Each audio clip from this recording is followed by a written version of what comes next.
Friends, আজকে একটু দেরি করেই ব্লগটা শুরু করলাম।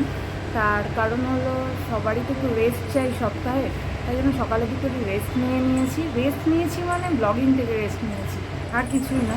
মেয়ের স্কুল ছিল, ওর বাবা একটু কাজে বেরিয়েছিল। তা আজকে যেহেতু হনুমান জয়ন্তী, আমাদের এখানে একটা মন্দির আছে, যে মন্দিরে আমি শিবরাত্রির দিন এসেছিলাম, খেয়াল করবে যারা দেখে থাকবে। আর এখানে হনুমানজির মূর্তি আছে, তা আমি কালকে থেকে ভাবছিলাম আসবো। তা কালকে থেকে আসার সময় মাকে বারবার বলছিলাম যে মা, একটা নারকেল নিয়ে যাও, তো বলছে নিয়ে যাস। আমাদের একটা ঘরে নারকেল ছিল, কেনা নারকেল ছিল।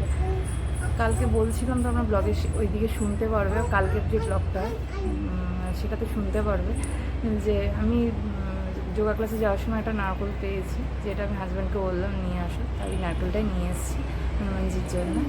আর মানে এত দেরি হয়ে গেল কাজবাজ সেরে আসতে, মানে মন্দির দেখো, পুরো মন্দিরটা ফাঁকা। আমরা এলাম আর একজন ভদ্রমহিলা এসেছিলো, এই যা। তাও এসে খোলা পেয়েছি যে, মানে উনি যে সত্যিই জাগ্রত, যে নারকেল মাকে বলেছি মন থেকে, উনি ওনার পছন্দ মতো নারকেল গাছ থেকে বেছে নিয়েছেন। আর এই ওনার এক ভক্ত নিয়ে এসছে, মানে আমার হাজব্যান্ডকে দিয়ে বললাম তুমি বাড়ি নিয়ে যাও, আমি যোগা করে তারপরে যাবো। তা দিয়ে দিয়েছি, আমি ছুলেও আনিনি, ওনাটা ছোলারও সাহস পাইনি। আমার হাজব্যান্ড সবসময় বলে, যদি জাগ্রত দেবতার মধ্যে হয়, একজন দেবতা উনি হলেন হনুমানজি, মা মনসা, আর কার কথা বলে যান, আরো অনেকজন আছে। মানে জাগ্রত দেবতার মধ্যে ইনি একজন। তা সত্যিই তাই, উনি ওনার পছন্দ মতো যেমন নারকল নিয়েছেন, আমাদের আসার পরও যে খোলা পেয়েছি। থ্যাংকস হনুমানজি, আমাদের একটু আশীর্বাদ করে সামনের দিকে এগোতে, শত্রু মিত্র বাধা বিপদ সব এগিয়ে যেন আমরা একটু এগোতে পারি। কারণ ফ্রেন্ডস, এই কিছুক্ষণ হলো এসছি, আর আসার পর জামাটা ছাড়ারও দেখো টাইম পাইনি।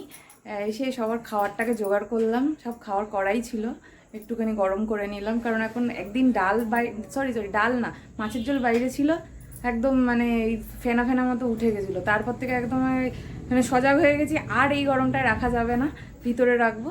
তা আজকে তো জানোই নিরামিষ, আর বড়াটা শুধু ভাজতে হবে। তো মা বললো বড়াটা ভেজে দেবে। তা আমি এসে মানে খাবারগুলো জোগাড় করলাম, আর হাজব্যান্ড এসে, আমি হাফ এডিট করে গেছিলাম, ও হাফ এডিট করছে। মেয়ে এখন মায়ের কাছে গিয়ে একটু খেলাধুলো করছে। তা আজকে আর বেশি কিছু মানে ব্লগটাকে বাড়াতে পারবো না, কি দিয়ে ব্লগটা বাড়াবো জানি না। কারণ এখন শুধু ওই সকালের ওই খাবার দিয়েই খেতে বসবো। আমি জাস্ট রুটি খাবো, হাজব্যান্ড ভাত খাবে, মেয়ে ভাত খাবে, মা রুটি খাবে। আর চলো আজকের মতো ব্লগটা এখানেই শেষ করব। কালকে একটা ফ্রেশ ব্লগ নিয়ে অবশ্যই তোমাদের সামনে ফিরে আসবো। আর যারা নতুন এসছো তারা প্লিজ সাবস্ক্রাইব করতে ভুলো না, লাইক শেয়ার কমেন্ট বানতা হ্যায়। চলো টাটা, বাবাই, সি ইউ। কালকে অবশ্যই কিন্তু একটা ফ্রেশ ব্লগ নিয়ে ফিরে আসবো। টাটা।